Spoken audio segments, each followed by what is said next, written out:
Có một đời chồng á? Ừ. Thế hóa ra là em lừa anh à? Thảo mà số tiền trả cho em thì chỉ có làm thêm theo pháp luật. Vâng. Tha cho em lần này. Ôi, lần sau không làm gì. Thế có tiền trả cho anh không? Lấy 30 triệu trả cho Phương thì Phương sẽ giải quyết tình cảm cho. Con làm sao vì tình cảm mình quen biết nhau mà còn sự nhẹ là được.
xem có phải lá vặt dễ thế mà hôm bữa mẹ chồng con ấy cho mẹ đi vặt đấy, nó có biết vặt đâu, nó cũng bảo là vặt khó, nó vặt cái cuống nó dài dài, nó làm cái món nó không biết xếp lá đâu, làm tung tóe hết, chỉ đấy, việc dễ thế mà không biết làm. Bạn đi chặt đấy, chê khó, nghịch, bạn lại không biết vặt. Lúc muộn muộn rồi mới biết vặt một tí, lại quá muộn rồi.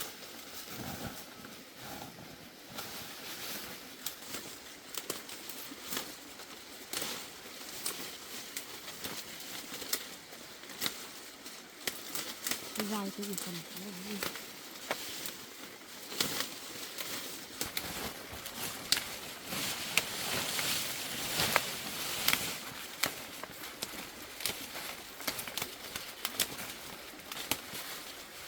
Hôm nay ấy mẹ cũng rủ mà, nhưng mà bảo mưa một tí nó lười không chịu đi rồi, nó bảo không đi nữa, mưa phùn một tí thôi. Mẹ rủ nó không đi đâu, bảo mưa thế này tôi không đi đâu. Thế mẹ cũng chặt chân rủ nữa. Không biết vặt thì về đây xong là chặt cho hai mẹ con mình vặt xem nào, chặt được nhiều nhanh. Mưa phùn một tí lại thì chịu đi.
Được rồi, con đi tìm cái lạt về cho mẹ buộc đấy. Bao đầy rồi, cứ lấy bao khác thôi, còn một bao nó chưa đựng.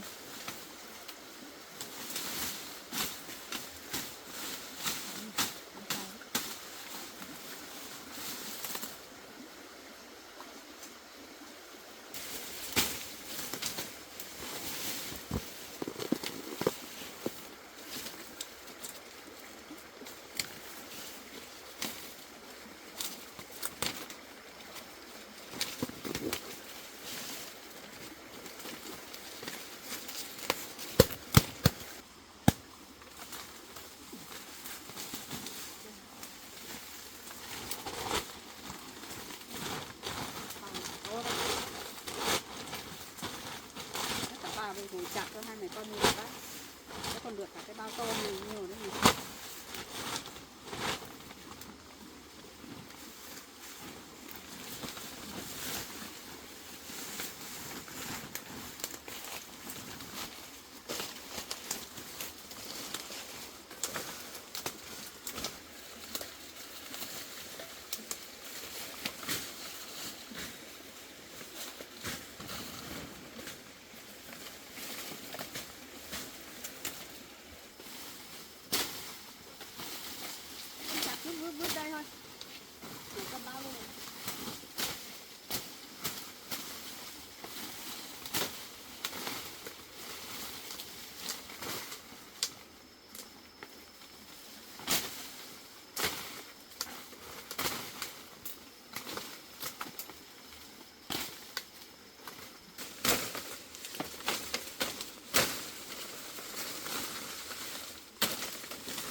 chưa đẹp khó gì con này.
Dạ, em chào anh.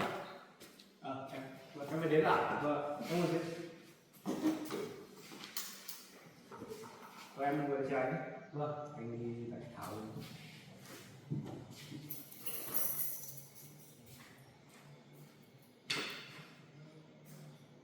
Sao cái Thảo lại đối xử với mình như thế nhỉ? Chắc Thảo không phải là người tốt đâu. Hôm nay mình sẽ giải quyết dứt khoát với Thảo.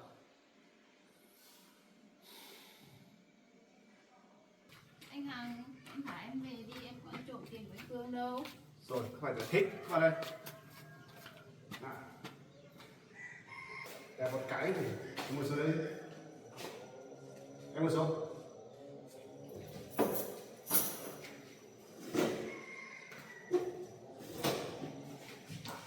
Phương, em có được trộm tiền của anh đâu.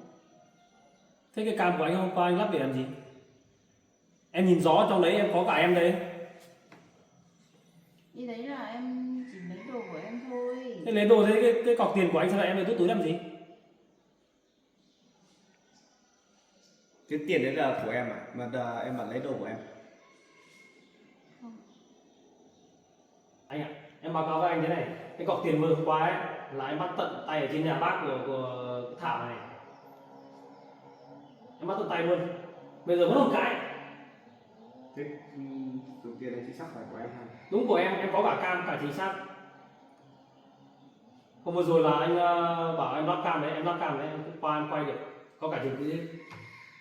Rồi đợt rồi thì em báo cáo với anh cũng bảo rồi. Vâng. Bây giờ nhưng mà đã mất một 2 lần ấy, kiểu gì cũng sẽ có người đấy, kiểu gì cũng sẽ phải về tới lần 2 lần 3 chắc chắn mình lắp cam mà kiểu gì phát hiện là.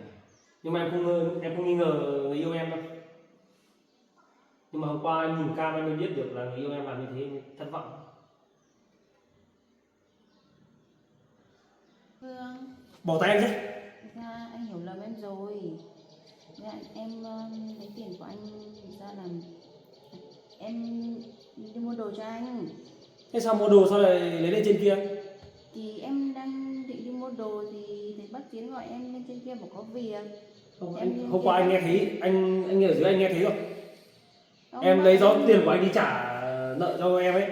Bác ấy bảo là bác ấy thấy em có tiền thì bác ấy bảo mượn em nhưng mà em không cho. Không lý do gì cả em ạ.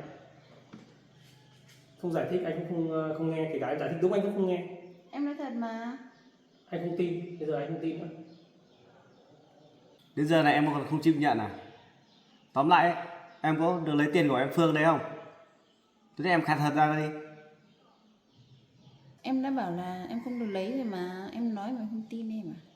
Mà Phương ấy cũng đã lắp camera rồi, nếu như thế mà em lấy tiền ở trong đấy rồi, thế thì em cũng làm chối cái gì? Không được lấy đâu. Không được lấy, thế bây giờ người trong ở cam này là ai? Thì em bảo rồi, em lấy là em lấy tiền để em mua đồ cho anh thôi. Sao em lấy tiền mua đồ? Em cần tiền mua đồ hay là cần cái gì? Ít ra em có thể hỏi Phương, người yêu của em phải không? Hỏi một câu bảo là hôm nay em cần bằng này tiền, lấy đi làm cái gì? Thì Phương đồng ý cho em sẽ được. Nhưng mà tự dưng em thấy tiền người ta cất ở đâu là đi lấy đâu? Thế thì chả hay em trộm rồi còn gì nữa. Lúc đấy em lấy không ở nhà. Không ở nhà thì điện thoại mình đâu. Nếu mà em lấy đi được. nếu mà em lấy một lần ấy thì em còn tha được, mà em lấy tận 3 lần của anh nữa. Thế hai cái lần đầu là cũng là em lấy phải không? Không, em có được lấy đâu. Nếu mà em không được lấy tại sao em lại biết cái chỗ anh giấu chìa khóa? Lại biết cái chỗ anh để tiền? Thế là ít ra thì em cũng đã rình mò lâu rồi đấy, đúng không? Thì phát hiện ra đấy. Anh ạ, thì chứng tỏ là người yêu của em đã để ý cái chìa khóa của em lâu rồi đấy. Em không tin rằng người yêu em lại đến với em vì tiền anh ạ. Em nghĩ em thấy cay lắm, bực lắm.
Anh không ngờ rằng em là con gái mà suốt ngày đi trộm cắp thế này. Em nói rồi em có trộm cắp đâu. Không trộm cắp thì camera anh quay là ai? Anh không ngờ rằng em là con người như thế đấy, Thảo ạ. Mình là con gái nên bỏ đi em ạ.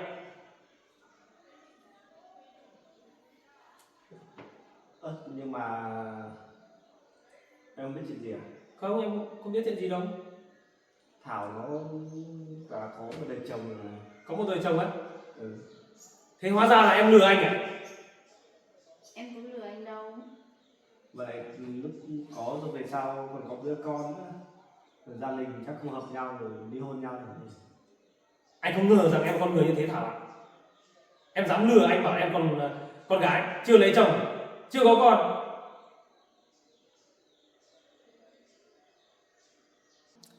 Em nói gì đi? Sao không nói gì?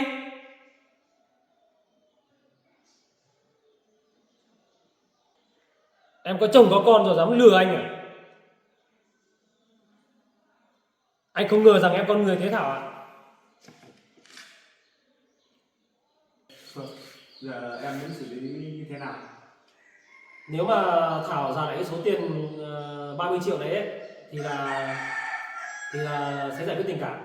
Còn không thì nếu mà Thảo không trả lại cái số tiền đấy thì anh cứ giải quyết cho em theo mình pháp luật. Thế Thảo, giờ có tiền thì trả lại cho Phương không? Không, em không có tiền đâu, tiền bây giờ hết rồi. Em đưa cho mẹ anh nghỉ. Tại sao lại lấy tiền đi đưa cho mẹ anh? Mẹ anh liên quan đến việc này. Bây giờ ấy, em có tiền đưa cho em Phương ấy thì em sẽ giải quyết tình cảm, thì có thể là em sẽ được khoan hồng, thì em sẽ được ra ngoài.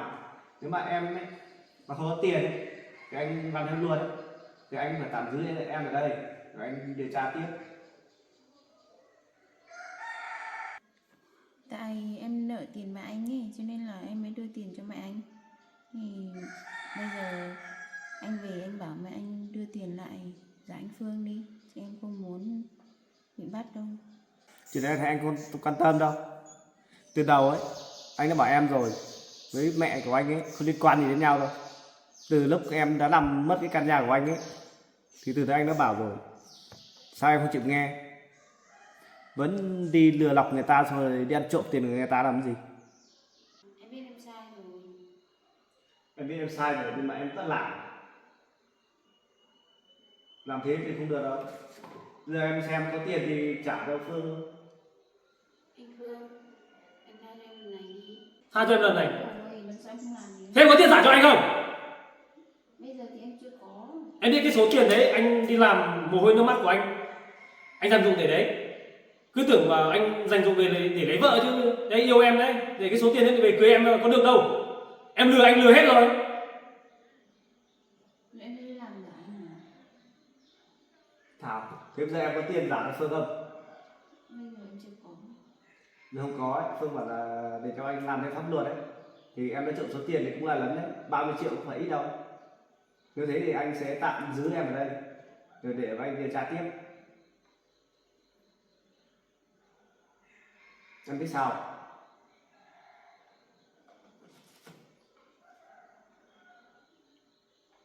Bây giờ anh nói với em nhá Thảo nhá.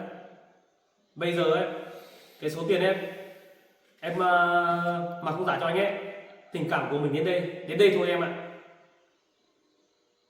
Anh ạ, anh cứ giải quyết theo bên pháp luật đi. Bây giờ Được rồi.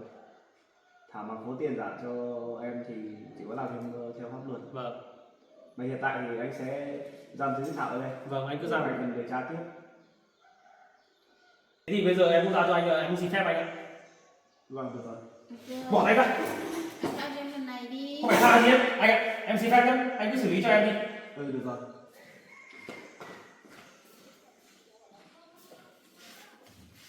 Thế Thảo, sao tự dưng là đi lừa người khác như vậy?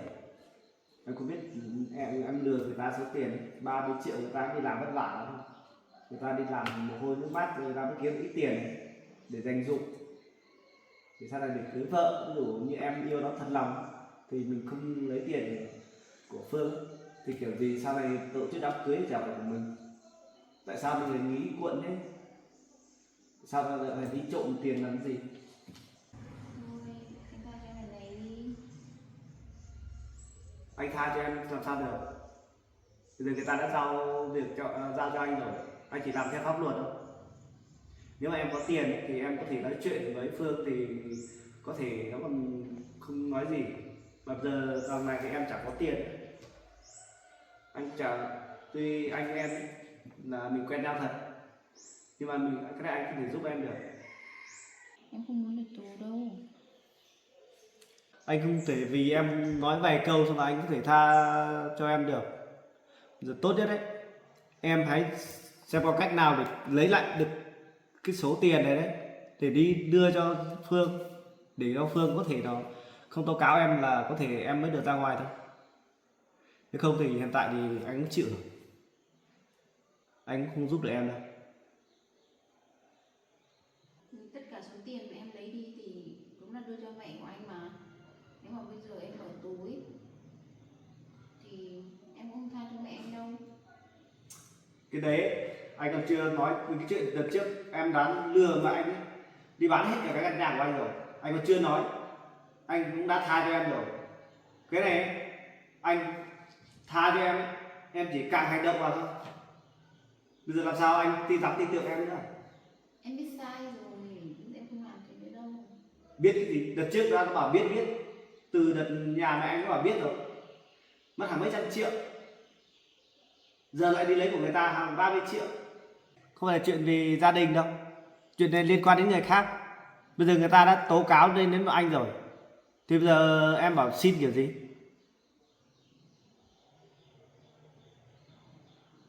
Anh Hàn, anh tha cho em lần này đi. Không được, anh không thể tha thứ cho em được.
Mai, con đi không?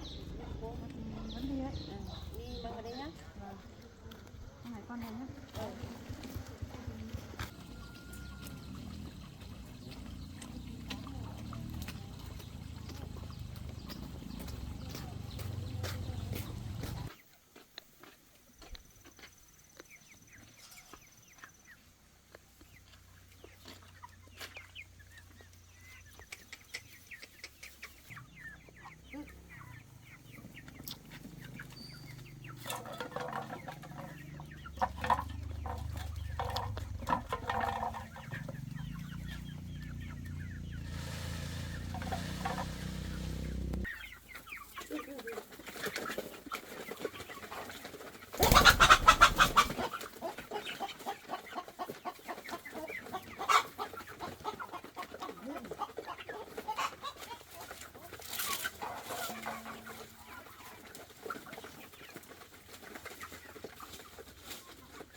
Bây giờ anh sẽ tạm giam cho em để cho em suy nghĩ.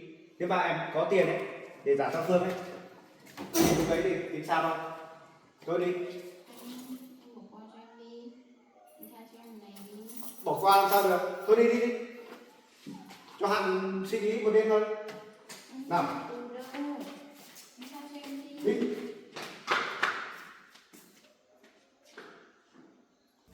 Cho em suy nghĩ đến ngày mai mà em không có tiền để trả cho em Phương ấy thì anh sẽ xử lý theo pháp luật không? Đi.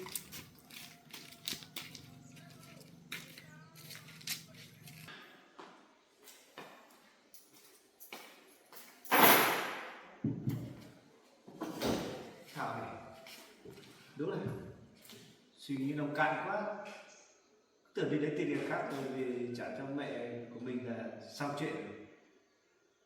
Làm gì có chuyện dễ thế, đúng là trẻ người non dạ thật.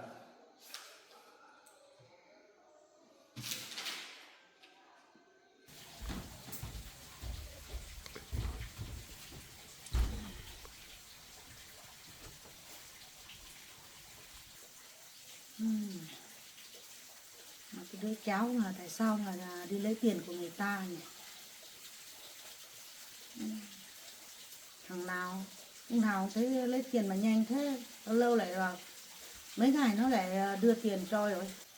Hóa ra là làm cái kiểu này thôi, lấy tiền người ta thôi. Hay là mình dụng mạnh quá, mình dụng mạnh quá thì không kiếm được cái gì tiền mà nhanh, nó phải đi làm như thế à, đi lấy tiền của người ta nó được nhanh thế rồi. Nếu mình đi làm á thì mỗi tháng thì đến tháng rồi mới có tiền lương. Cái này là thế thì tháng thì 2-3 lần tiền đem về cho rồi. Chắc là mình cũng dụng nó nhiều quá đi. Nó bức xúc, nó phải không biết làm nào kiếm được tiền nhanh thì chắc nó phải làm như thế rồi. Không thì các đứa cháu cũng không đi làm thế này đâu. Buồn thật đấy. Không nghĩ nó làm thế nào, nghĩ thế nào thì lấy tiền của người ta về cho chứ. Mỗi lần gạt nó xong lại dụng nó nhanh quá hay là nó nghĩ vào bước đường cùng rồi mà mới làm thế.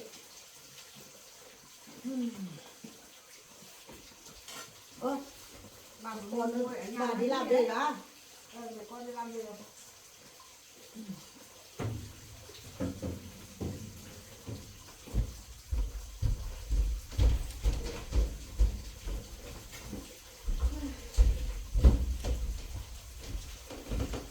Đi làm cái gì về đấy? Con đi vặt lá răng. Lại vào lá răng hả? Vâng. Vào lá răng là không bảo tôi đi với. Đấy. Mẹ con tôi đi rủ bà bảo trời mưa, bà lười đi, chê ướt. Nhưng mà sáng nay ấy, bà giục tôi đi. Nhưng mà tôi lại chê trời mưa ấy. Không biết có nắng thế này ở đâu, thành đâu. Mưa bé thôi. Đi được mà, bà không đi hai mẹ con tôi thấy đi vặt được 2 bao đấy. Nha. Mà bây giờ nếu tôi đi ấy, tôi cũng học cũng chậm lắm, cũng chẳng được bao nhiêu. Bà học chậm thì bà chặt cho hai mẹ con tôi vặt nếu lá đẹp nha, nếu sáng nay nếu bà cho hai mẹ con tôi đi hôm nay được nhiều đấy. Lá đẹp lắm. Nếu lần sau đi bảo nhá. Chẳng bảo lần nào tôi đi tôi chẳng rủ bà, chẳng qua bà các chê mưa bà không đi đấy. Nhưng mà sáng nay mưa ướt quá không chịu được. Đi một tí để chê ướt nha, không được đâu. Lúc nãy hai mẹ con tôi vừa qua đấy, về qua đây thấy bà lầm bầm cái gì, chuyện gì? Thế là buồn quá. Với cái đứa cháu thì Sao? chắc mình cũng dụng mình quá sao đi làm thế này, cái chuyện này buồn lắm. Đấy, bà thấy sướng chưa? Lúc nào cũng bảo cháu Thảo một tuần 10 triệu, một tuần 20 triệu. Bây giờ bà thấy chưa? Không, bà cũng không trách được nó. Thế này là cũng tại tôi một phần. Thì tôi mỗi lần gặp nó ấy thì cũng dụng nó mạnh quá. Thì nó không biết làm thế nào, cháu mới nghĩ cuộn nó mới làm thế thôi. Chắc con dâu mấy của bà chắc ăn trùng quen rồi. Chắc không phải đâu. Nó từ trước đấy, nó chắc là vì tôi dụng mạnh quá thì nó mới nghĩ cuộn nó mới làm thế thôi. trước nó một mình còn đi lang thang đường, còn đi ăn xin, còn nhưng mà có ăn trộm gì đâu. Người cũng tít, người cũng tốt tính lắm mà. Bà cứ bênh nó đi. Không phải tôi bênh, mà thật sự là cũng thế, người nó là cũng hiền lành thôi. Nhưng mà tôi thật sự là tôi từ lúc lấy đưa cái 10 triệu tiền kia đó lại một tuần lại đưa 20 triệu tiền kia là tôi thấy lạ lắm. Tôi thầm nghĩ là chắc là ăn trộm thật, nhưng mà lúc đấy là tôi không chưa bắt được quả tang thì tôi không nói. Nhưng mà ý tôi là nghĩ như thế rồi. Nếu biết ăn biết ở ấy, thì yêu cái đứa cháu Phương kia thì giàu có tiền nhiều thế nào lấy nó còn sướng. Tôi giờ gì mà đi ăn trộm, muốn lấy tiền thì mình xin hẳn, chứ mà ăn trộm thế này tôi nghĩ là không được, không nên đâu. Cái chỗ ăn trộm là chắc chắn là tại tôi một phần. Giờ phút này bà vẫn còn bênh con dâu mấy của bà, đã lừa hẳn cái căn nhà của bà bán đi rồi, bà vẫn còn bênh. Tôi đã nhìn thấy tôi không tin tưởng, tôi thấy lạ. Tôi không bênh đâu bà. Vì lúc đấy nó bảo làm ăn thật thì mình cũng cho nó làm ăn thôi. Mà không biết là mất thật như thế này. Nếu tôi biết mất cái căn nhà tôi cũng không cho làm thế đâu. Làm ăn thì làm ăn chuyện khác chứ, làm ăn mà bán hẳn cái căn nhà. Đây không tin tưởng. Tôi cũng tiếc lắm chứ. Tưởng nó làm ăn được thì mới cho, không thì cũng không cho đâu. Lúc đầu ấy, nó làm ăn cũng được thật thì tôi mới tin tưởng. Thì tôi không biết thì cứ tưởng là được thật thì tôi mới nó bảo về hot bảo lấy cho nó bán thì tôi mới cho nó bán thôi. Không biết là bán xong là tiền to quá thì họ nó quỵt đi rồi, nó không cho cả nó cũng không được, mình cũng tôi cũng không được. Tôi đã nói rồi với bà mấy lần rồi, bà không nghe tôi. Tôi đã nói là đừng mà có mê tiền là vừa thấy là mê tiền đâu. Riêng tôi cũng chưa gặp tôi lần này. Thế thôi, tôi nghèo như thế thôi. Nhưng mà tôi không bao giờ mà vừa thấy tiền là vội vàng mà mê tiền đâu. Nhưng phải từ từ xem xét nó chứ. Tôi cũng chưa gặp một lần nào. nào. Là thấy tiền cục là cười. Đấy là chuyện đấy là có ngày cũng gặp thật. Bây giờ thì mới gặp mới biết. Là làm thế là còn có nhiều lần gặp lắm đấy bà ơi. Bà đừng vội tin tưởng. Cứ thấy tiền mà vội cười. Có thì tin từ tưởng từ ai xem đâu. xét đã, nghĩ đã. Cái này làm ăn thì do số thôi. Có lúc thì được, có lúc thì mất. Cũng không biết được. Người ta mất thì người ta mất tiền, mất nhà, mình mất cả nhà, mình vẫn còn tin tưởng, thua bà. Không nói nhiều nữa. Tôi cũng không biết đâu. Không biết đứa cháu này thì nghĩ thế nào.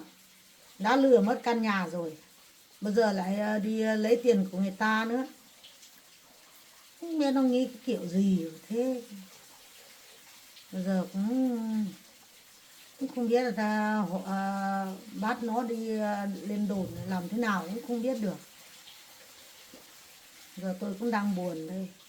Tôi buồn lắm bà ơi. Bây giờ bác cái Thảo đi á, bây giờ thì có ai hộ tôi mà kiếm được tiền để chuộc căn nhà chứ. Tôi buồn lắm. Việc của bà nhé, bà các tự kiếm tiền đi chuộc nhà nhé. Kiếm khoảng 3, 4, 5 năm đi. Còn mấy con tôi đấy, không biết đâu nhá. Nhưng mà kiếm xong nếu căn nhà đấy qua năm hạn thì bà các tự đi đâu mà mua cái căn nhà bé bé mà bà ở đi. Chứ không mà ở đây bà lười không chịu theo mẹ con tôi đi làm. Thế này là mẹ con tôi không thấy chịu được đâu. Tiền thì tôi khắc kiếm nữa mà, tôi khắc tự kiếm nữa mà. Có đòi bà kiếm đó, bà có cho tôi đồng nào đâu. Tôi thì không có thật rồi, nhưng mà nếu tôi có tôi cũng muốn để mua cái gì mà ăn. Tôi ở đây á, bà lúc nào cũng bảo không chịu được. Thế thì con là con của tôi, con dâu là con dâu của tôi. Bà thì bà nói cái gì mình cũng phải nghĩ tôi chứ. không phải tôi cấm không cho bà ở đây đâu, nhưng mà bà thích ở đây thì ở, nhưng mà vấn đề phải theo hai mẹ con tôi đi làm. Cái đấy chuyện đấy tôi mới chịu được. Chứ mà hai mẹ con thì làm vất, bà thì ở nhà thì chuyện đấy là tôi không thích. Bà thì cứ há mồm thì bảo tôi lười không đi làm. Mà tôi cũng đi làm suốt đấy. Không phải là tôi lười. Đấy, tôi còn nghĩ cái cháu kia nữa thì tôi buồn quá tôi không đi. Trời thì trời mưa nữa, lạnh nữa. Là tôi không đi tôi mới nghỉ thôi. Không thì bà đi làm cái gì tôi chẳng đi suốt đấy. nếu bà chỉ có theo hai mẹ con tôi, lúc nào cũng theo hai mẹ con tôi đi làm suốt thì tôi có đuổi bà đâu. Để mưa hai mẹ con tôi đi làm bà cũng phải theo hai mẹ con tôi đi. Đi đâu phải cùng nhau đi làm, tôi cái chuyện đấy tôi mới thích chứ mà. Mưa một tí bà là chê lạnh rồi bà không chịu đi rồi. Nhưng mà bà thì cứ câu nào cũng nói đuổi tôi á. Có phải tôi đuổi, Nhưng mà bây giờ á, có phải nhà bà đâu. không phải nhà Đây tôi. là nhà của các con chứ. Bà mà nói câu này cũng nghe được à? Không phải tôi đuổi bà, nhưng mà ý tôi ấy thì bà đã ở đây ấy thì phải cùng hai mẹ con tôi đi làm. Thế thôi, không phải tôi đuổi bà đâu. Tôi làm thì tôi làm thì tôi ăn, các bà làm các bà ăn chứ. Tôi chả nói với bà đâu.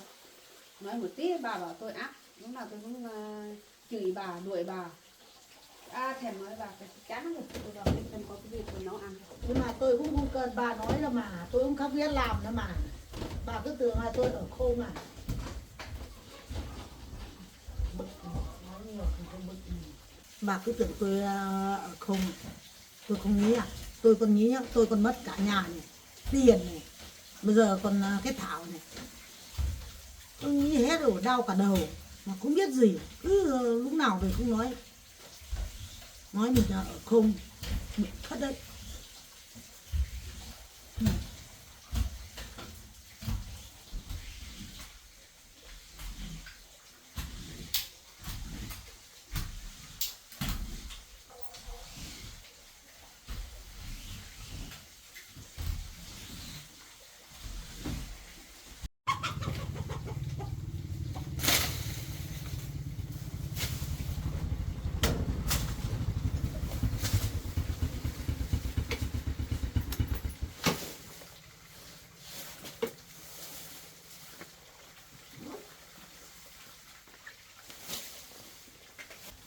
Con về rồi á?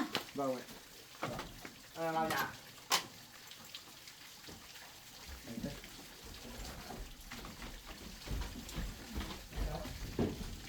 Bà thích rồi.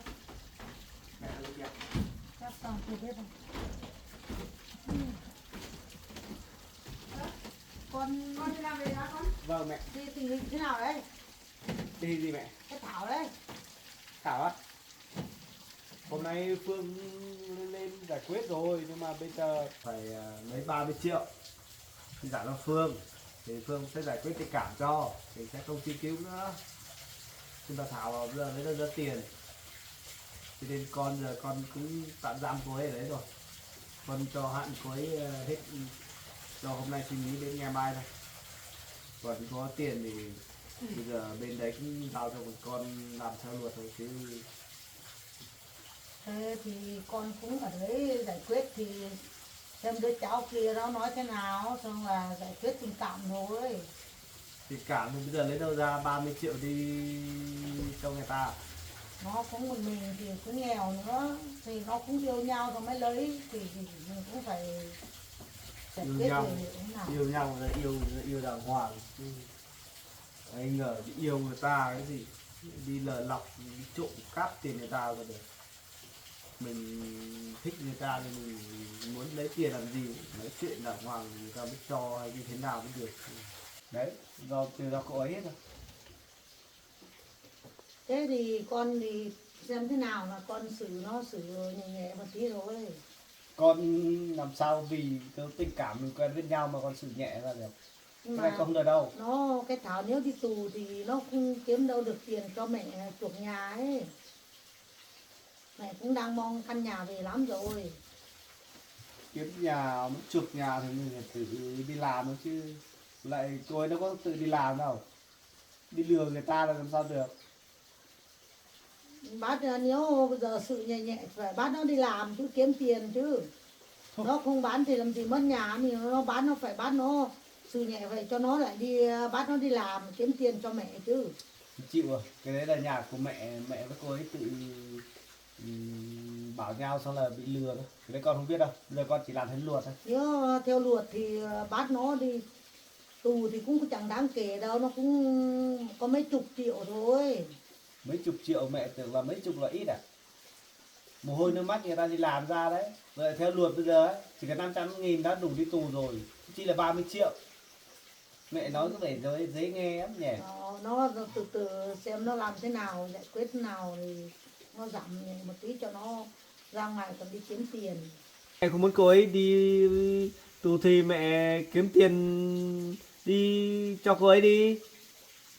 Thế đợt trước cô ấy cho số tiền cho mẹ đâu? Không, có đâu, mẹ dùng hết rồi. Đấy, cái ngáy mà. Còn Tiền đi vào giả tay nợ nữa. cũng mà. Đã đi giả đưa cho đứa cháu hết rồi. Thế thì cô nói làm gì? Đây con ạ, con cứ xem thế nào, cứ từ từ đấy, hãy để cho mẹ xem đã. Mẹ xem mẹ nghĩ cách làm thế nào. Không thì bắt nó vào tù thì cũng thấy thương nó lắm. Mẹ thì có cách gì? Từ từ để mẹ nghĩ cách đã con ạ. Giờ tội cũng do cô ấy rất tự gây ra chứ bây giờ tại ai, trách ai? Trách mình, trách ai? Không trách từ đâu. Không trách ai nhưng mà nó cũng chắc cũng bị hiểu lầm thôi. Hiểu lầm. Cái đó có chứng cứ đàng hoàng rồi. Và lại đợt vừa rồi người ta đã lên cơ quan để báo cáo con rồi. Con mới bày mưu để cho người Phương ấy mất tiền ấy. Nên mới bảo là xem nào lắp cái cam giấu kín đi để theo dõi xem mới biết. Nhưng mà mình cũng yêu nhau là ở chung cùng một nhà thì mình chẳng tưởng là cũng vợ chồng thật thì nó mới lấy, cháu mới lấy thôi. Không thì chắc cũng không lấy đâu. Bà ấy nói ra các thằng mình cháu Thảo. Được cô ấy quan đến mình rồi. Mẹ mà lo được mẹ tự lo được. Liên quan mà một phát thì có con bắt luôn thì ở đấy thì mẹ cũng không biết kiếm ở đâu được tiền. Cũng đang mong nó cho nó Thế mẹ muốn ra con, ngoài mới. thế mẹ muốn con thả cô ấy ra? Thả cô ấy ra cô ấy trốn thì làm sao? Không phải thả đâu. Ừ, Cứ từ từ rồi. để mẹ nghĩ cách đã. Mẹ nói hay ý nhỉ. Chuyện này chẳng nói nữa đâu. Ơi con ơi, con thay quần áo đi. Mẹ lúc nãy con chưa về mẹ cắm cơm chín hết rồi. Nấu thịt cũng nấu chín hết rồi, giờ mẹ xuống vườn nhặt tí rau xanh về nấu xong ăn cơm thôi. Vâng, đúng rồi. Con cứ đi thay quần áo xong con nghỉ nhá. Vâng, Con đi xuống vườn nhặt tí rau xanh. em đi xem rồi chứ. Nước kiếm đâu mà được 30 triệu. Cái đợt trước ấy, nó cho mình là 10 triệu thì nó lấy đi trả nợ rồi. Thì vẫn còn mấy triệu thì nó lại dùng hết rồi. Giờ vẫn còn 20 triệu thôi. Thì vẫn thiếu 10 triệu nữa. Không biết kiếm đâu mà đủ để trả nó rồi. Buồn thật đấy. Biết đi đâu mà thế kiếm được 10 triệu thì với cái kia mới đủ 30 triệu chuộc nó chứ. Cái Thảo này đúng là cũng ngu thật. Lại bó công mình lấy thì lấy khoảng 200-300 triệu xem nào. Lấy mới 30 triệu. Giờ thì lại cũng người ta bắt đi giam rồi. Bó công đi chứ làm thế nào đây.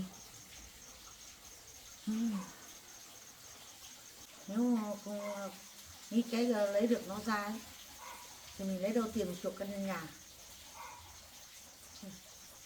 Giờ có nhất là nghĩ cái lấy khoảng 10 triệu nó đủ, gom đủ 30 triệu đi chuộc nó ra. Nếu có thể kiếm được tiền về cho mình chuộc căn nhà.